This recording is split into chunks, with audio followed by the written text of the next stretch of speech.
Every day, 10 million of us take off and land somewhere in the world.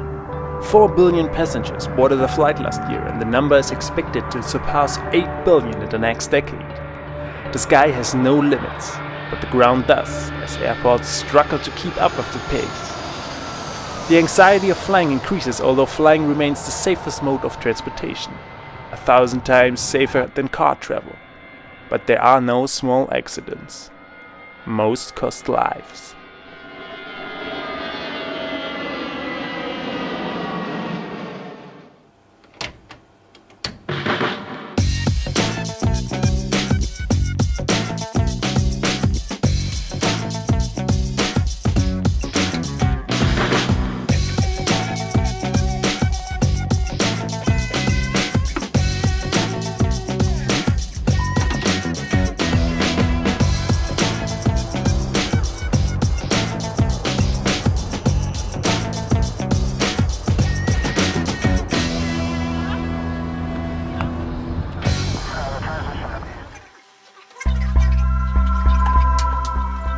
In the beginning, it was a flight like any other.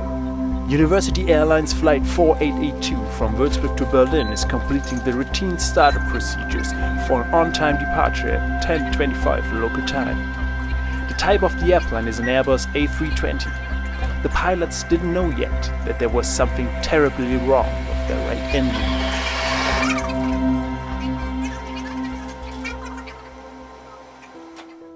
The Airbus A320 is a medium-range passenger jet airliner.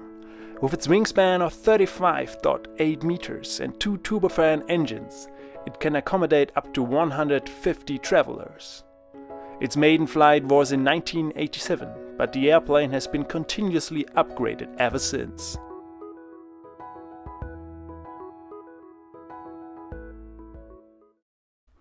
At the beginning of every takeoff, the pilot flying announces the beginning of the takeoff.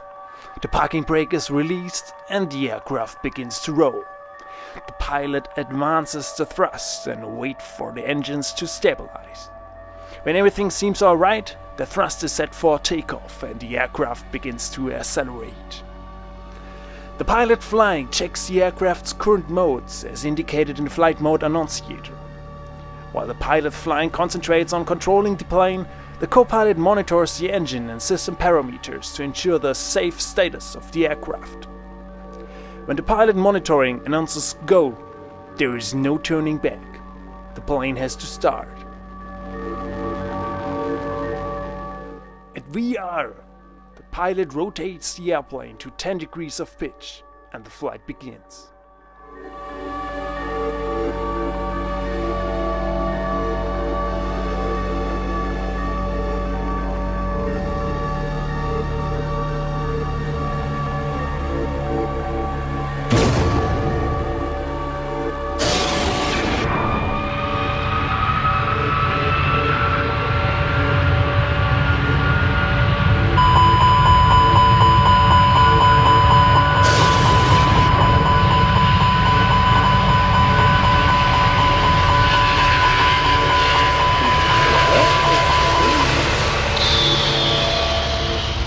Moment we really knew that this was something serious happening right now with our engine. In order to understand how the airplane behaves during an engine failure emergency, one has to know the key systems of the aircraft to fly safely.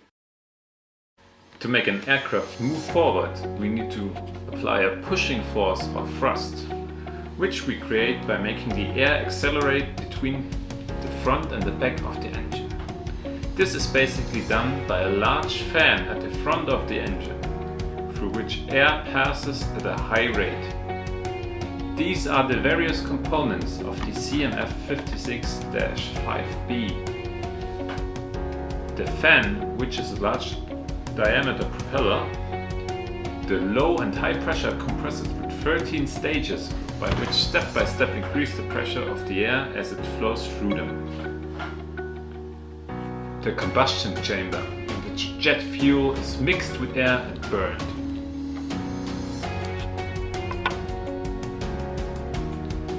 The high and low pressure turbines, in which the pressure of the hot gas is reduced as they drive the compressors and fan.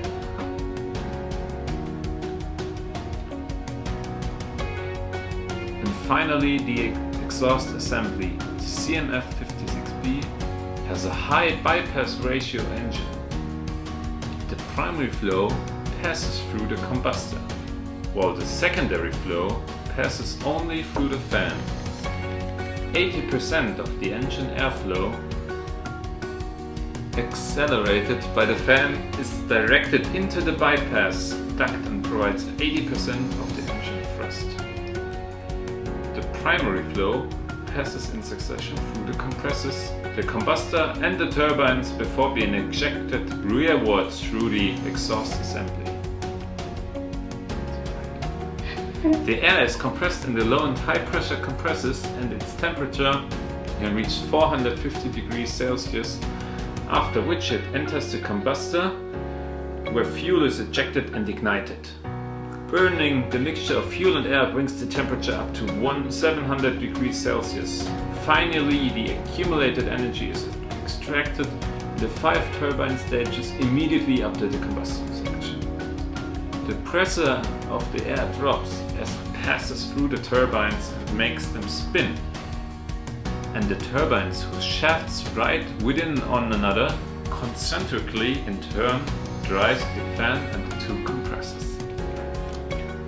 Air is then expelled through the primary duct, joining the air from the fan stream.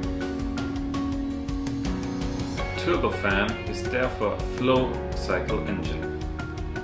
Air is compressed, then heated by burning fuel, after which it passes through the turbines which drive the compressors and the fan.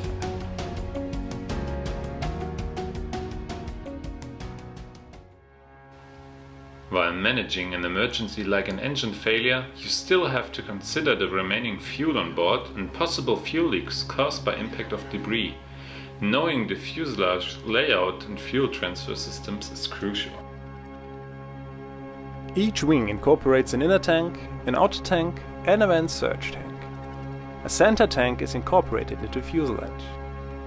The outer tanks are used for wing banding and flutter relief. There are 2 electrical transfer valves connecting each outer tank to its associated inner tank. These are controlled by level sensors in the inner tanks. Each inner tank has 2 sensors, and each of these sensors controls a symmetrical pair of transfer valves. There are 6 electrical fuel pumps, 2 in the center tank and 2 in each inner tank. Under normal conditions, the fuel system is split, with 1 center tank pump and 2 same-side wing tank pumps supplying each engine. A double motor crossfeed valve, controlled by the crossfeed button, allows the system to be unified.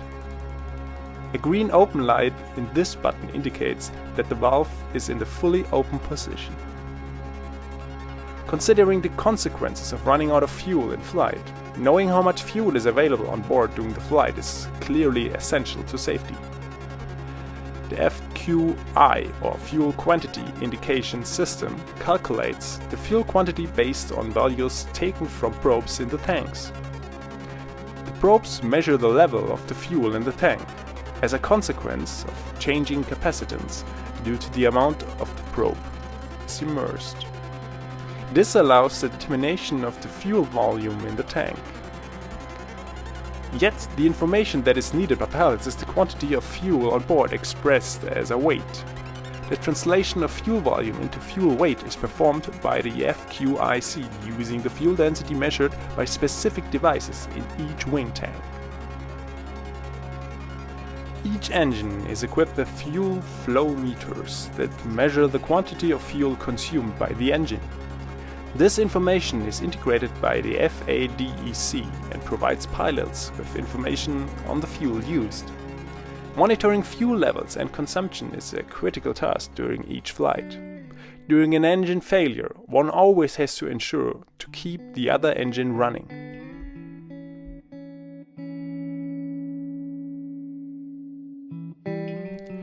The A320 family has 3 independent hydraulic systems: green, the yellow and the blue. The green and yellow hydraulic systems are each pressurized by an engine-driven pump. The yellow hydraulic system can also be pressurized by an electric pump in the case of an emergency. The PTU is designed to power a hydraulic system in case of pump failure. It is not designed to be used when one hydraulic system has a fault, such as an overheat, low reservoir or low air pressure. Fire shut-off valves are located between the reservoirs and the engine-driven pumps. The blue hydraulic system is pressurized by an electric pump. In an emergency, the blue system can be pressurized by the ram air turbine, the red.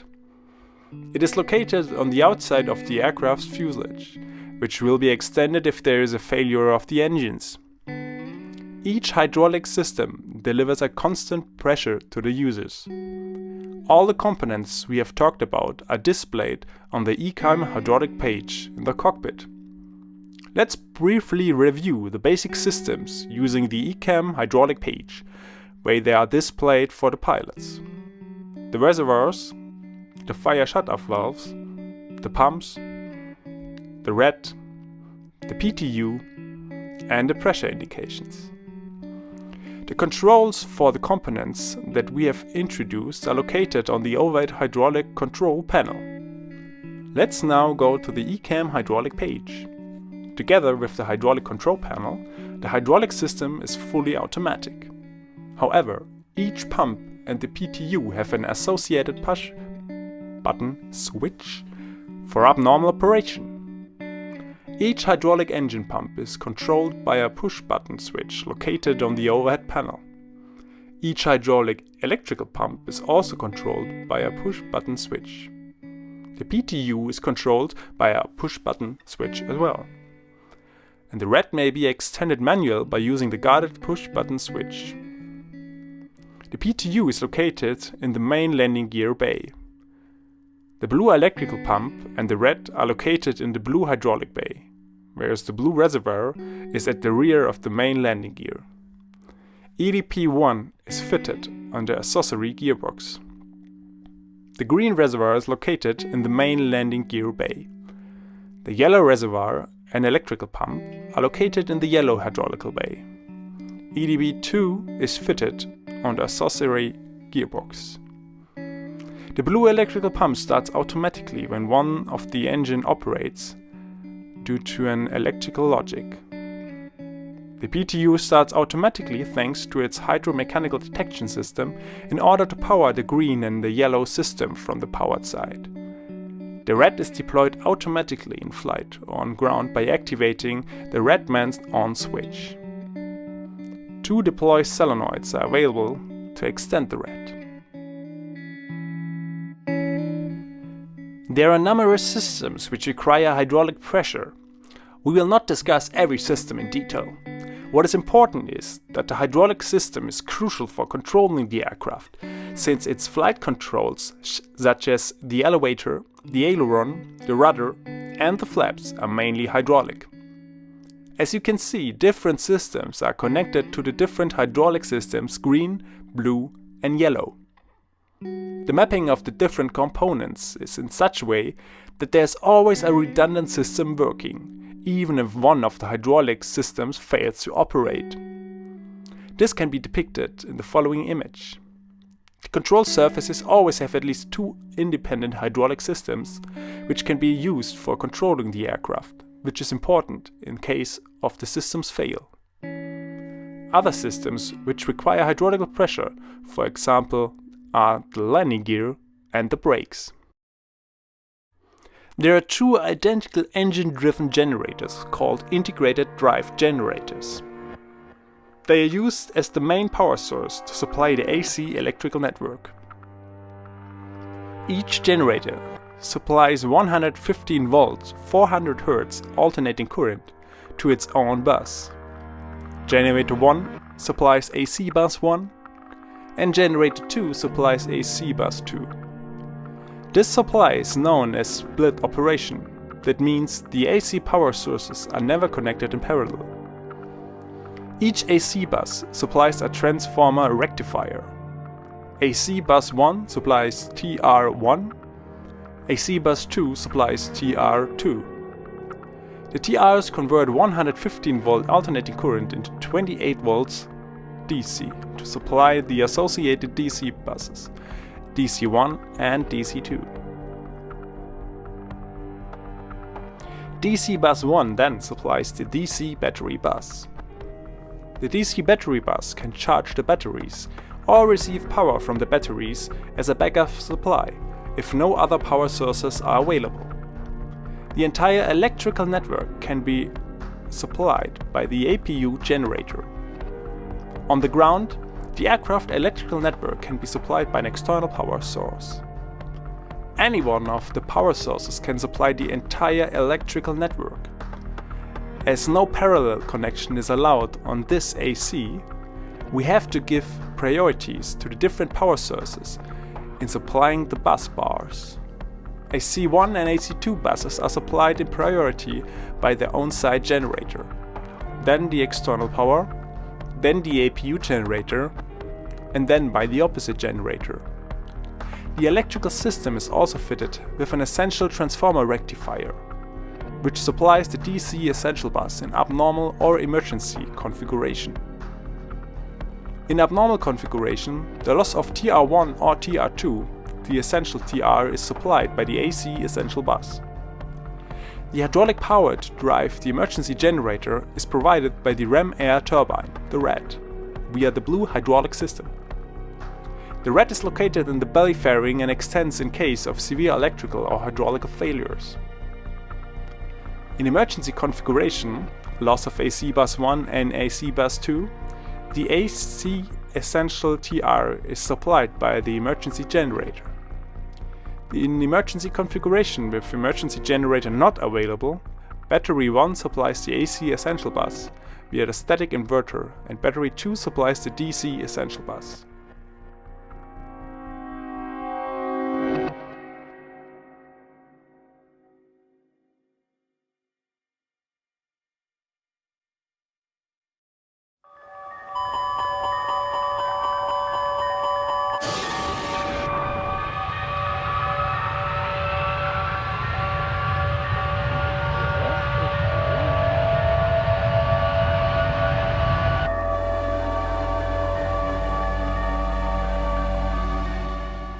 When there's an emergency, the pilots are always following the Airbus golden rules.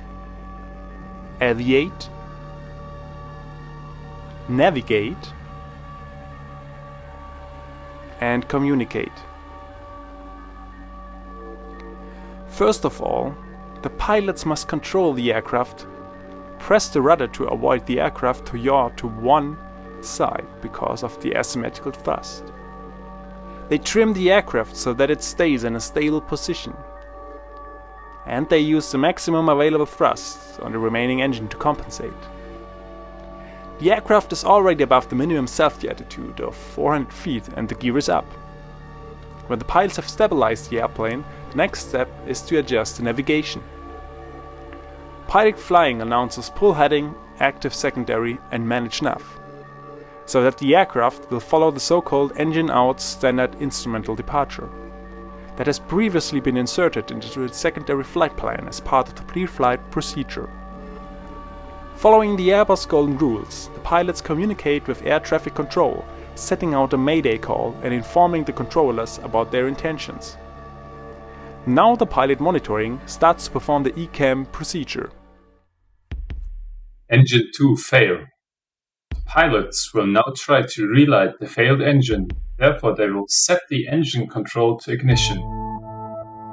Therefore, the thrust is set to idle. The aircraft's engine systems will now try to relight the failed engine.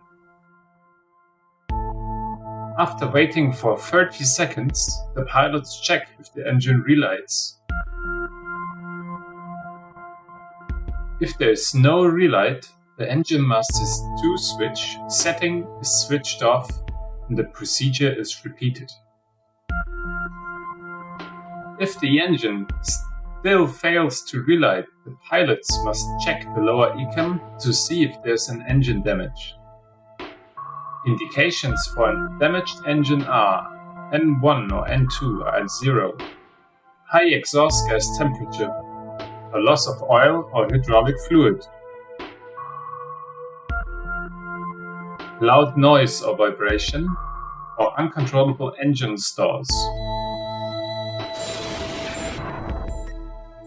In this situation, there is no further damage, so the pilot monitoring says engine secured and the engine master is set to off.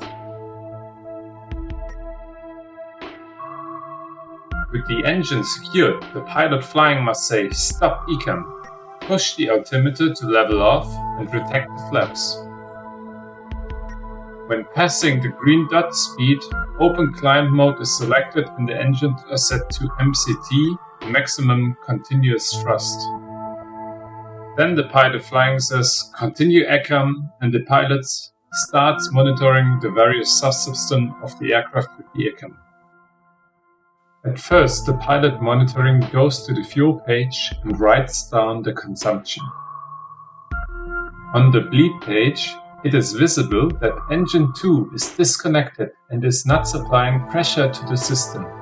Engine 1, though, is still running and takes over engine 2's place through a cross valve. The air pressure to restart the engine is thus provided. The electric page also clearly shows an engine 2 failure, resulting in a loss of power on bus 2. Like in the bleed page, engine 1 is taking over supplying the AC2 bus, thus compensating for the engine loss.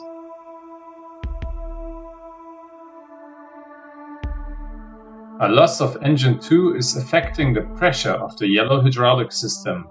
The power loss is solved by the green bus, supplied by engine 1, transferring pressure using the power transfer unit, PTU, to the yellow system. The hydraulic systems remain fully functional. The aircraft systems are designed to be fully redundant, meaning that all 9 systems remain functional during the loss of only one engine. The security of the aircraft is therefore assured.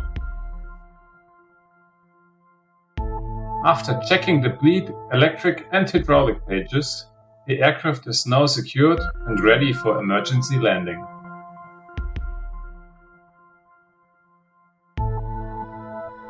Every pilot is prepared and trained for these kind of emergencies. The ATC is also informed about the situation of the plane, so the rescue or firefighter teams can respond quickly if they are needed.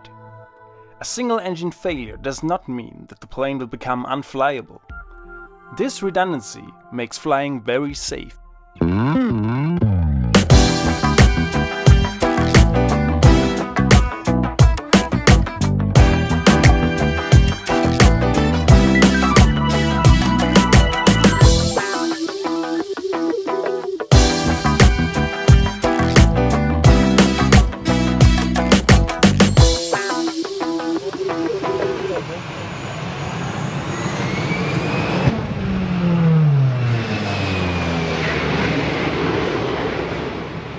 An engine fire is an external fire.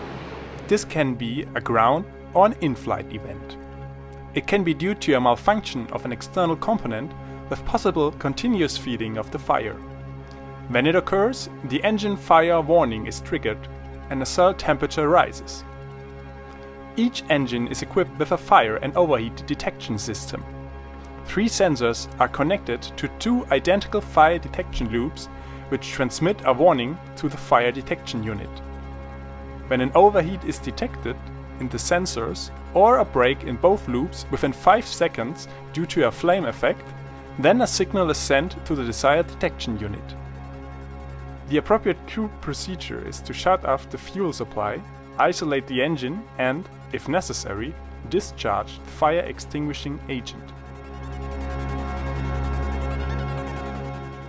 A red land ASAP is displayed to signify a time-critical situation, where a landing at the nearest suitable airport should be made.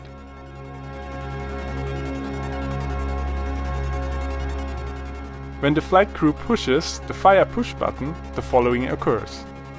The low pressure fuel valve closes, the hydraulic shut-up valve closes,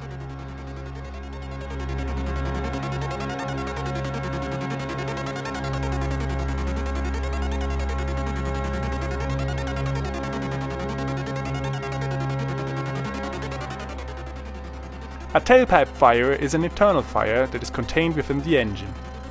This is a ground event normally at engine start or shutdown. It is due to an excess of fuel in the combustion chamber or in the turbine. It does not trigger any warning and is visually detected. It is accompanied with a rapid EGT rise. The appropriate crew procedure is to shut off fuel and ignition and to dry the motor of the engine for ventilation. The ground fire extinguisher should only be used as a last resort.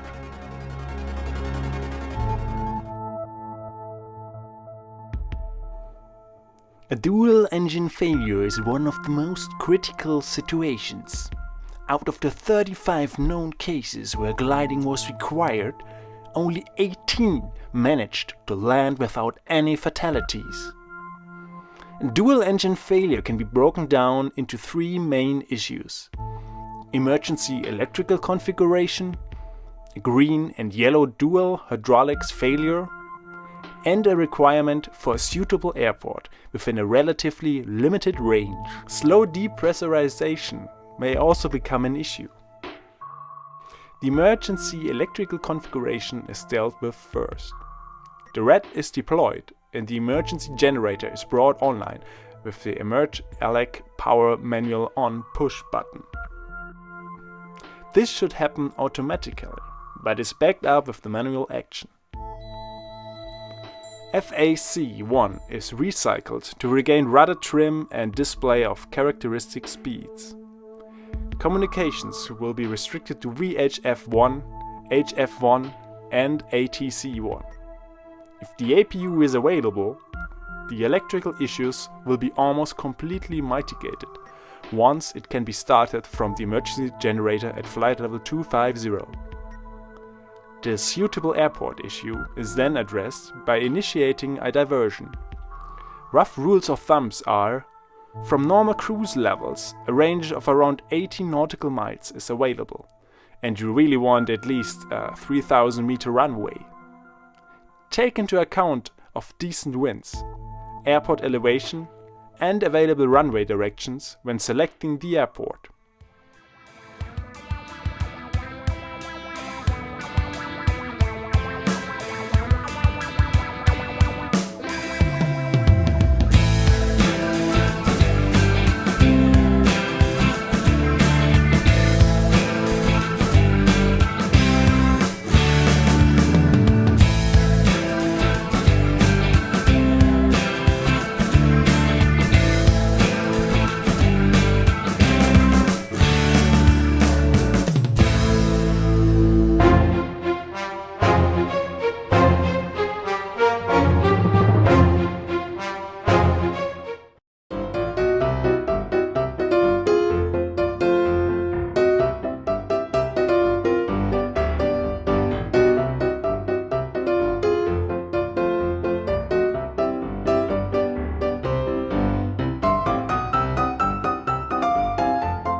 auf.